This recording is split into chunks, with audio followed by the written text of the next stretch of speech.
Hi everyone, this is part 1 of our interview with an American who recently moved to Dublin, Ireland. In this segment, we're discussing what's it like to find a flat in Dublin, adjusting to life in Ireland, and living for the first time in Europe. Hi everyone, guess what? There's 3 of us. I'm the Rum. I'm the Wine. I'm Sreyesh. Yes, we have to pronounce his name correctly, so let's remember that. We're an expat couple from Austria and Barbados, and we do videos twice a week about what it's like to live as an expat in Dublin and how you become an expat yourself.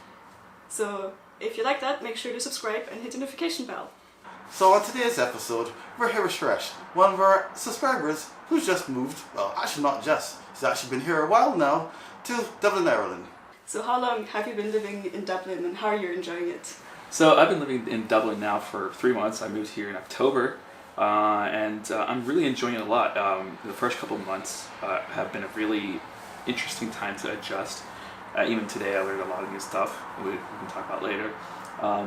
Just getting used to the new culture, getting used to new people, and also just getting used to how my day-to-day life compared to living in the States has completely changed.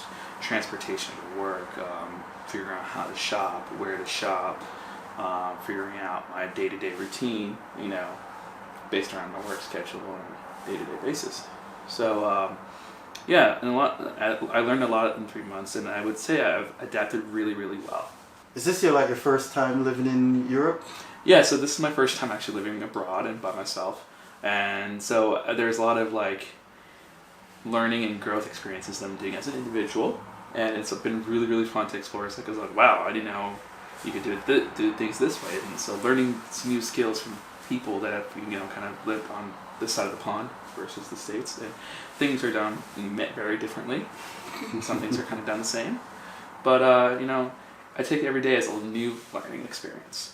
So what's been one of the biggest differences, or what was something that was hard to get used to in Dublin? The biggest difference, the hard thing to get over was the shopping, because I couldn't figure out where I wanted to get groceries. I couldn't Tesco, Lidl, Aldi, everything is spread apart. I don't have a car. What do I do? And so I was I live in an area called Drumcondra, which is kind of closer to the airport. It's not in the city, but 30 minutes away from the city center. And so I had to figure out, if I'm living in Drumcondra, I had to figure out what's local to my area, where I live, and then shop either after work or shop on the way to work. And so then I had to figure out, do I really want to carry all these bags on a bus? And one of the things I'm learning is the weather is also very unpredictable in Dublin. They can say, hey, it's going to be cloudy all day, 0% chance of rain. Wrong. In no time at all, it will rain and pour. That is very true. So there's different weather patterns throughout the day. You can rely on the weather on your phone as much as you can. So far it's been okay, but just the first couple of months I moved here, there was so much rain in October and November, which I had to get used to and get adjusted to. Because come from Los Angeles, it's dry for most of the year. Ah yes, I'm accustomed with good weather. Yeah. Miss it so. Well, one of the big things that people here in Dublin have associated with is it being difficult to actually find a house. Yeah. So what was that process like for you? That was an interesting process, because I was in the States, and it's an 8-hour time difference in Dublin to Los Angeles, and so I was up late and I trying to contact realtors, trying to contact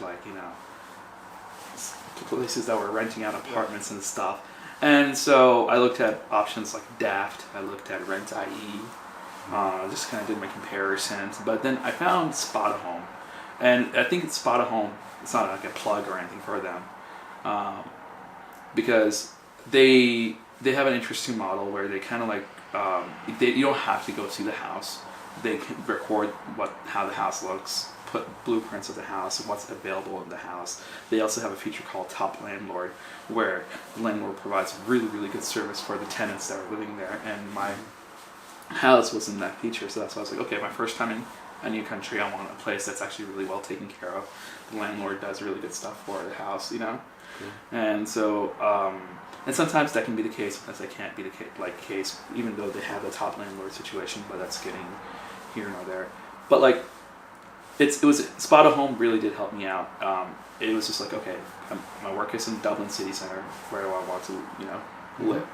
And sometimes when you go closer to the city center, things can get expensive. Outside of the city center area, like Glass 10 Minute is where I live. That was more affordable, more in my budget. And so Spot a Home helped me find that. And I booked a house from the States, paid the deposit, paid the first month's rent, and so on and so forth. And there's that. I hope you enjoyed that segment of the interview. Of course, give us a like and do subscribe for more content. And leave a comment if there's anything that you'd like to ask us. Until the next time, we have a couple of videos that you can check out. And we look forward to seeing you in the next part of the interview. Bis später!